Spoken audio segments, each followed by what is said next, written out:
我有一个喜欢到骨子里的人，他叫林叔，是我林家的小哥哥，是我的青梅竹马，也是我的未婚夫。从我4岁那年搬到这个社区，我们相伴了整整18年，会在一起是理所当然的事情。我以为我们会理所当然的结婚，再理所当然的生2个可爱的宝宝，然后就这么理所当然的相守一生。直到3天前，我与大学室友外出聚餐时，偶然听到他吐露的酒后真言，原来他并不爱我。林叔对我很好，好到几乎是有求必应的程度。他对我很温柔，哪怕只稍微磕破了皮，他也会抱着我轻声细语地哄上好半天。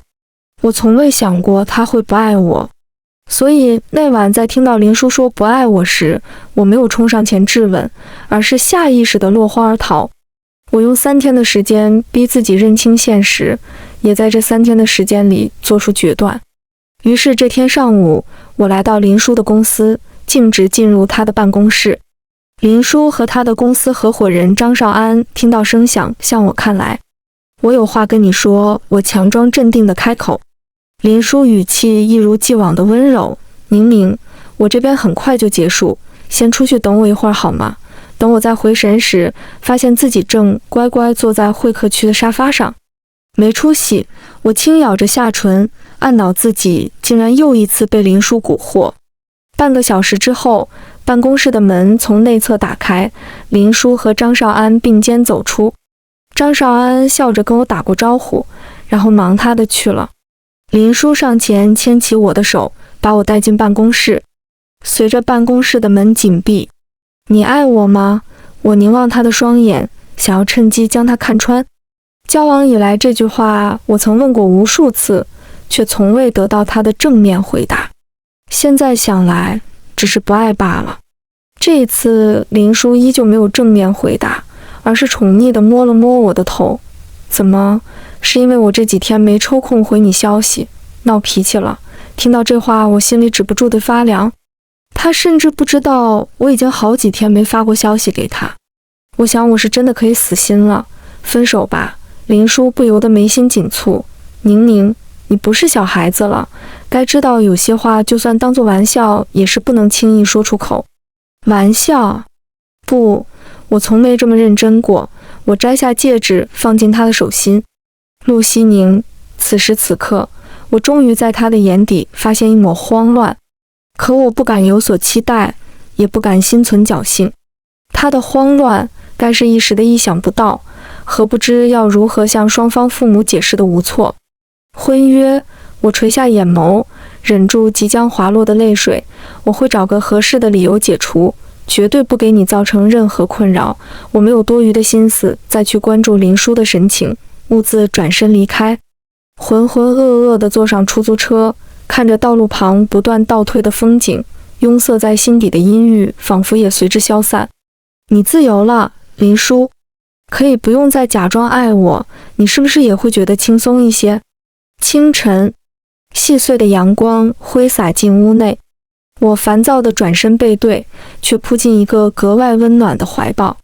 我惊愕地抬头，视线顺着男人衬衫下半隐半现的胸膛缓慢上移，停留在他锁骨那颗清晰的红痣。即将冲破喉咙的尖叫声戛然而止，我认出男人的身份，是林叔。我暗自松了一口气，吓死我了，差点以为自己也趁势赶上酒后乱 X 的时代热潮，跟陌生人进行了一场被定义为419的深入交流。但如果对象是林叔，我就彻底放心了，因为他根本不会碰我。我们是在我17岁那一年开始交往的，除了拥抱和偶尔由我主动的亲吻，我们之间再没有越线的举动，甚至于就连亲吻，他也只浅尝即止般的一触即离，从不是我在其他人那里听过的唇齿交缠，更不会有失控。曾几何时的我觉得他是爱我，珍惜我，想把我们珍贵的初次留在最值得纪念的新婚之夜。我可真够自作多情的。不过林叔为什么？不对，是我为什么会在林叔的公寓？努力的回想，记忆中闪现几个零碎的画面。昨天跟林叔分手之后，我强拽着寝室几个损友在 KTV 包厢举杯庆祝分手快乐，一口气猛灌好几杯兑了啤酒的雪碧。然后没有然后了，我喝断片了。一觉醒来，人已经在前男友床上，并且似乎是我主动抱上去的那种。天哪，陆西宁，你长点心好不好？明明是你先说分手的，怎么还能在分手之后跑过来再对人家死缠烂打，投怀送抱？我悄咪咪地瞄了眼林叔，确定他睡得正熟，于是小心翼翼退出他的怀抱，侧身向后整体翻滚2周半，动作丝滑地落地，砸出咣当一声。嘶！我捂着摔疼的屁股尖，龇牙咧嘴。呵，隔空飘来意味不明的轻笑。我身体一僵，机械化地转过头，对上一双似笑非笑的琥珀色眼眸。林叔半靠在床上，还不起来，等我过去抱你。谁要你抱？我没好气地回嘴，手脚并用站了起来。昨天我喝醉了，不记事，要是有哪里冒犯到你，先跟你说声对不起。冒犯？林叔眉尾微挑，上下打量我一眼，你想怎么冒犯我？霸王硬上弓什么的，你应该做不到。我震惊了，有些不敢相信自己的耳朵。这人在说什么臭不要脸的话？宁宁，林叔坐到床边，熟稔地牵过我的手，你也该知道自己酒量浅，沾杯就醉。答应我，以后不喝了好吗？好，我答应你。我抽回手，弯腰捡起掉落在地面的外套。我不会再喝酒，也不会再来找你。林叔愣了愣，您啊，我忘了上午还有课。我假意慌张，转身避开林叔的视线，小跑着离开房间。刚穿好鞋，背后传来林叔的声音：你等我几分钟，我稍微洗漱一下，送你回学校。我站在玄关，手握在门把上，背对林叔：不用，楼下交通很方便。说完话，拧动门把走了出去。缓缓关闭的防盗门就像是一道虚无的屏障，将我和林叔隔绝在2个世界，各自安好。也许这该是最适合我们的结局。回到寝室，我直板板地倒在床上挺尸。没多久，寝室门被打开，另外3个室友回来了。啊，宁宁，你什么时候回来的？室友1号偏偏头。我有气无力地回答：刚回来。哦，刚回来啊。室友3号有意拖长尾音，笑出一脸褶子。昨晚是不是干柴烈火烧得挺猛？室友2号，吼吼，这话题我感兴趣。宁宁，你要是不介意，就给咱们展开细说说。那也要真发生点什么才能给你们展开来说。我无语地推开室友2号越凑越近的八卦脸。室友1号，不可能吧？室友2号，就你们昨天走之前那架势，我还以为……室友1号胳膊肘倒了下2号，转移话题。宁宁啊，快中午了，你去洗漱一下，我们去食堂吃饭。哦，好。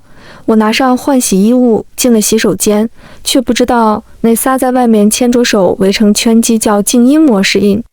至于我，刚解开衬衫纽扣，发现锁骨下面跟林叔那颗红痣差不多位置的地方，不知怎地竟出现了一小团淤紫色的印记。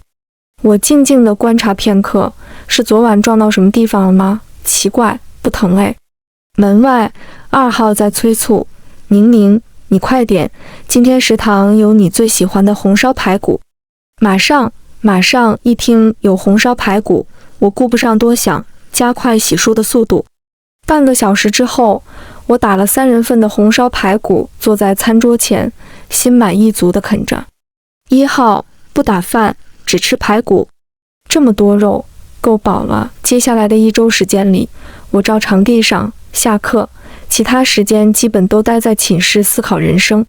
准确来说，是思考着该用什么样的理由解除婚约。我当时说的轻巧，由我来摆平双方的父母，可实际，呀，我狂抓头发。室友1、2、3号已经对我的贱习性发疯，习以为常。1号捧着平板玩游戏，不忘提醒我，再薅下去可就要秃了。2号坐到我面前，无奈问道：宝，这手咱非分不可吗？分，我陆西宁才不稀罕把一个根本不爱我的人绑在身边，搞得好像我离了他就嫁不出去一样。3号放下手机，宁，我还没问你，你是因为什么跟你家那位闹分手的？2号直勾勾地看着我，1号的眼睛专注在平板屏幕上，却也竖起耳朵。他才不是我家的。3号，哦，那你是因为什么跟那位闹分手的？分都分了，不想提。我垂下视线，悄悄红了眼眶。2号、3号对视一眼，行吧，不想提就不提。3号提议，听说校外新开一家 KTV， 折扣很好，全场半价。反正咱们明天都没课，要不要去嗨通宵？2号，好啊，好啊。1号，不反对。我首先说好，我不喝酒。他们的特调鸡尾酒不含酒精。3号把手机页面的图片递给我看，诺，这里右下角标注了的，零酒精含量。我被眼前那杯粉粉嫩嫩、可可爱爱的鸡尾酒勾住了魂，再听说是零酒精，当即改口，喝。于是，很凑巧的，我经历了人生中第2次的喝断片。之后的情况跟1周前某个清晨如出一辙，我又是在某人的怀里醒来，只是程度上更糟糕。我没穿衣服，他也没穿，并且我能很明显地感觉到身上那种从未有过的异样感，不知道该怎么形容，总之就是怪怪的，浑身都不对劲。毫无疑问，这就是传说中的事后。是哪个不靠谱的说零酒精不会醉的？由于回想不起关于酒后所发生的一切，我陷入了特别被动的局面。如果可以，我宁愿找个荒无人烟的地方把自己活埋，最好深藏地心，永不见天日。可那条横越我腰际并将我牢牢禁锢的臂膀存在感极强，让我无法忽视，也根本挣脱不掉。我现在唯一能做的就是双目平视前方天花板，放轻我的每一缕呼吸，尽量不吵醒林叔，以拖延我必须面对现实的时间。时间1分1秒流逝，精神和身体上的双向疲惫向我涌灌而来。我的眼皮子开始有一下没下一下的耷拉，视线变得模糊，紧绷的思绪也逐渐恍惚。好吧，我又断片了。这回不是喝醉，也不是酒意未消，就是单纯的睡着而已。在睁眼时，室内一片昏暗，织丝缕的白光自窗帘的缝隙穿过，似是星光闪烁，晃得我眼睛一花。我不自觉地抬手遮拦，却被猛地扼住手腕，腰间的手掌骤然收紧。又想跑，林叔的嗓音里带着些咬牙切齿的意味。这一刻，我的危机意识在脑海中疯狂预警。我敢肯定，要是我的回答不能让林叔满意，那我死定了。我没想跑，这话说的我自己都觉得亏心，欠缺底气。昏暗的视线中，我看不出林叔的脸色，也无法判定他此刻的心情。我只感觉到，在我的回答说出口后，一道灼热的呼吸喷洒在我的颈侧，并且越凑越近。落地，颈侧的皮肉被一口叼住，咬在唇齿之间，不疼，但足够吓人，仿佛下一秒将被无情吞噬。我倒吸一口凉气，忍不住瑟瑟发抖。你干嘛咬人啊？本意是想责怪，不知为何听起来竟像是娇嗔。林叔没有再进一步的动作，却也没有放过我的打算，就这么齿间轻磨。我不禁地面红耳赤，双手推拒在他的胸膛，放开我！林叔唇齿微松，还跑吗？我发誓，林叔，发誓什么？发誓不跑了。谁发誓？我，充满威胁的语调。我发誓不跑了。刻意的文字套路被拆穿，我只能不情不愿地将整句话补充完整，然后就听到林叔重重啧了一声。所以你还有什么要说的？我以为林叔是还不肯相信我的话，于是再次强调，我真的不跑了，绝对不跑，打死也不跑。林叔，我怎么感觉气氛不太对？我说错话了吗？哎，林叔无奈地低叹，在我嘴角落下轻轻一吻。衣服穿好，我们该好好谈谈了。客厅里，我环抱双膝，蜷缩在沙发角落。林叔坐在正对面的茶几上看着我，没说话，似乎是在斟酌该如何开口，又似乎是在等我先开口。我弱弱地别开视线，不敢和他对视。终于，在我逐渐承受不住他的目光，快要投降之际，林叔开了口。林叔，陆西宁，我下意识的应声，在。为什么要分手？啊！我慢半拍的回头，被这个突如其来的问题问得有点懵。我们现在的话题不是要围绕昨晚喝醉酒犯下的糊涂事展开吗？林叔，如果是因为我那几天没发现你不联络我，那我向你道歉。我承认，身为恋人，身为未婚夫，许多事情我还做得不够好，也不够到位。但是宁，你不该跟我说分手，这两个字太重了，重。有多重？会比我听到你说不爱时的心情重吗？林叔，我端正坐姿，直视他的双眼。我不想爱你了。我能清楚地看到，林叔在我说出这句话时，脸色阴沉的可怕。那一年，我不该跟你告白，你也不该回应我的期待。趁现在一切还来得及，我们到此为止吧，在彼此受到更深的伤害之前。这样的收场方式，对所有人来说都是件好事。林叔深呼吸一口气，才成功将心底不断翻滚的愠怒压下。这些话你是认真的？我是。林叔轻身向前，微曲的膝盖撑在我的大腿内侧，顺势将我推倒在沙发上。我的双手被交叉置于头顶，并被一只有力的手掌轻松钳制。你想干嘛？我慌乱地挣扎，试图逃离他的身下。林叔居高临下地俯视着我，薄唇微掀，轻吐出字正腔圆的两个字：渣女。我猝不及防地被骂，然后就看到林叔红了眼眶。说实话，看着他这个样子，我心疼了，正想安慰几句，就听到他说：陆西宁，你怎么能不要我？我火气一下子就上来了。不是，这人为什么倒打一耙呀？明明是他说不爱我的。我想为自己澄清，嘴巴还没张开，就又听到他的控诉：你怎么能在把我吃干抹净之后说不要我？我无话可说。别问就是我心虚了。说分手的人是我，分手之后2次喝断片跑过来睡他的人也是我。上一次是字面意义上的和他睡，这一次是真正意义上的睡了他。救命！谁能告诉我现在该怎么办？要是能像小说里写的那样回到过去，阻止事情发生，或者干脆失忆多好。等等，失忆。我仗着自己喝断片不记事，开始明目张胆地否认现实。什么吃干抹净？不清楚，不知道，不记得。林叔原本楚楚可怜的神情瞬间凝结，跟我来这一招。我继续装糊涂。哪一招？我就是实话实说，别觉得我喝醉了就能随意污蔑我的清白，除非你拿出切实的证据，否则我一概不认。林叔笑了，房间里一屋子的证据还不够。我想起房间的一片狼藉，脸颊迅速升红，却坚持否认到底。哼，谁知道怎么回事？万一是你亲手布置的犯罪现场呢？犯罪现场？林叔若有所思地点点头。那确实是你的犯罪现场。我现在应该立刻报警，让他们过来收集证据。说着，林叔做事拿起手机。别！我想伸手去夺，但是双手被压得死死的，动弹不得。林叔细长的指尖在屏幕上轻点，我错了。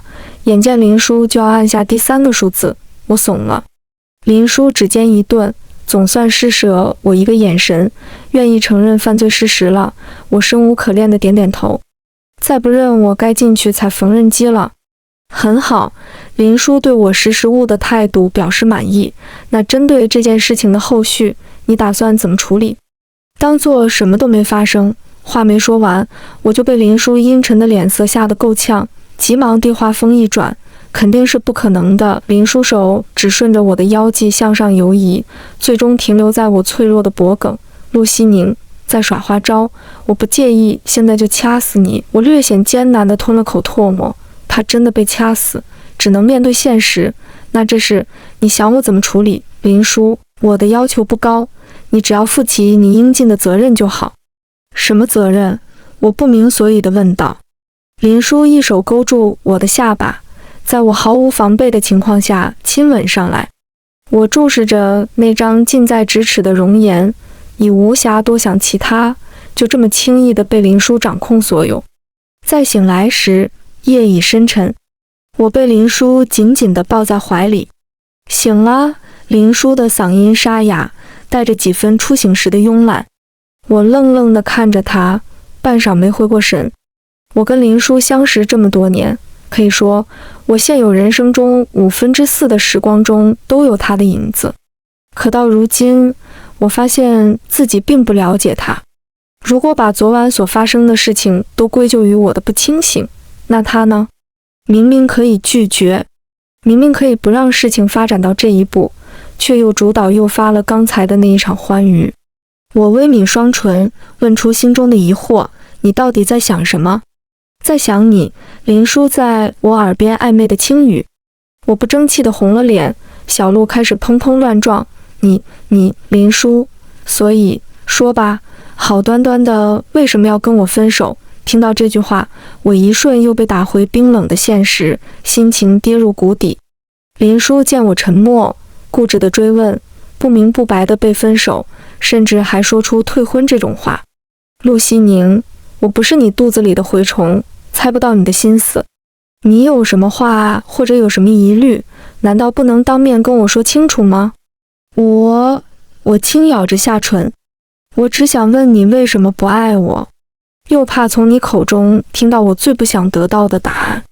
林叔目不转睛地盯着我，也许是真的不知道该如何是好，他无力地将下颌埋入我的颈窝，语气近乎祈求。林叔，求你了，说清楚，就算想让我死，你也该让我死得明白。我慌乱地捂住林叔的嘴，什么死不死的，快呸，怎么能说出这么不吉利的话？林叔回握住我的手，放在唇下亲了亲。也是直到这时，我才注意到左手无名指上闪着璀璨光芒的钻戒。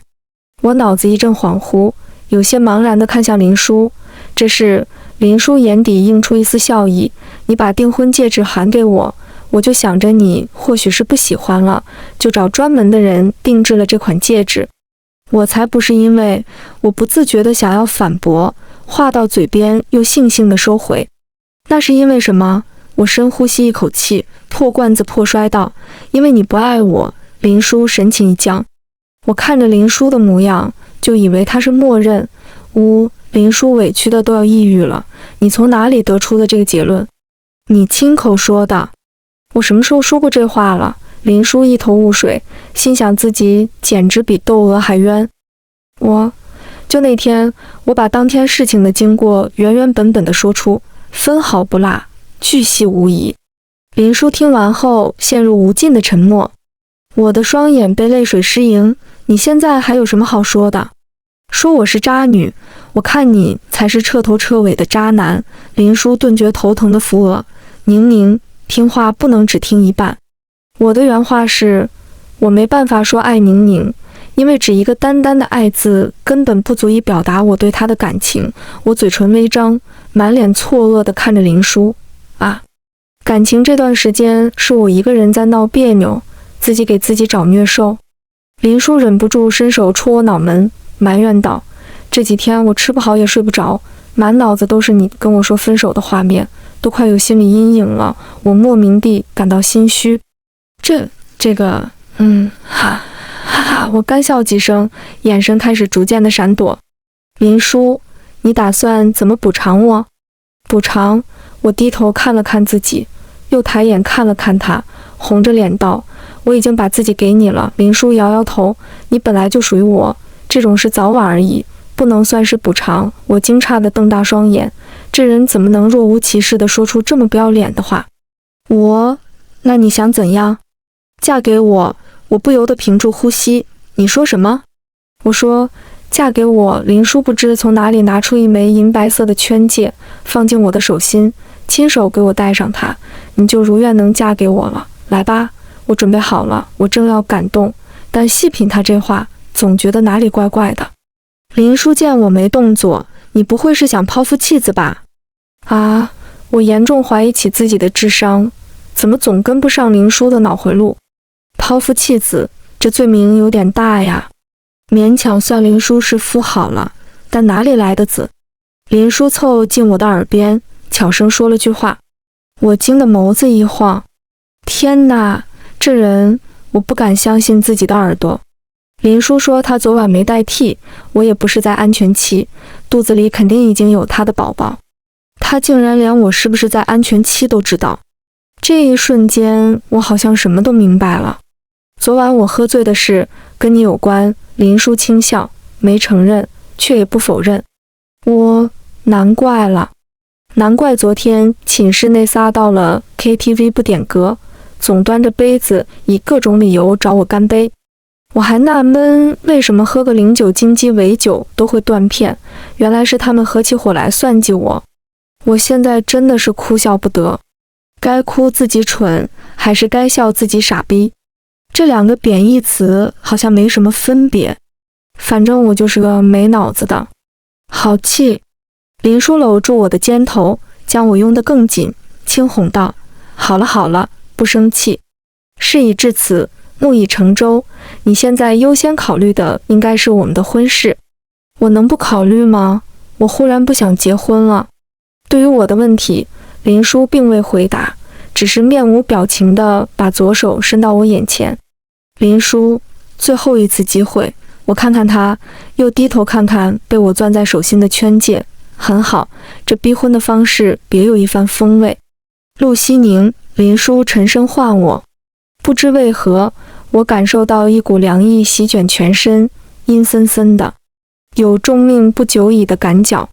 我不敢迟疑，飞快给他戴好戒指。好了，林叔伸直修长的五指，翻来覆去看了几眼，嘴角勾勒出完美的弧度。看到他的笑容，我不禁也跟着笑。3个月后，大3结束后的暑假，我们结婚了。婚礼定在8月3号，是我生日的这一天。我没有怀孕，这是概率问题，不是林叔2、3句话就能实现的。林叔对此略有些遗憾，我却觉得庆幸。我并不想因为任何的外在因素改变我自身的学习计划。原本我和林叔的婚期是定在我大学毕业的那一年，现在结婚，就像林叔说的那样，是为了给彼此一个切实的安全感。当今社会中，爱与不爱之间的界限并不那么清晰，但我们会成为对方最坚实的依靠，也会竭尽所能地成就更好的彼此。按我所期待的那般，理所当然地相守一生。等等，新婚夜，我翻身躲开向我扑来的林叔，一脚踩在他心口的位置。林叔手握住我的脚腕，额头青筋暴起，面露隐忍的神色。陆西宁，有话赶紧说，别挑战我的耐性。我高傲地仰起头，我还没问你，在那次失误之前，你为什么不愿意碰我？林叔，是你不愿意，我什么时候不愿意了？你说你怕疼。林叔颈侧一滴汗珠滴落到我身上，但他目光坚定地看着我。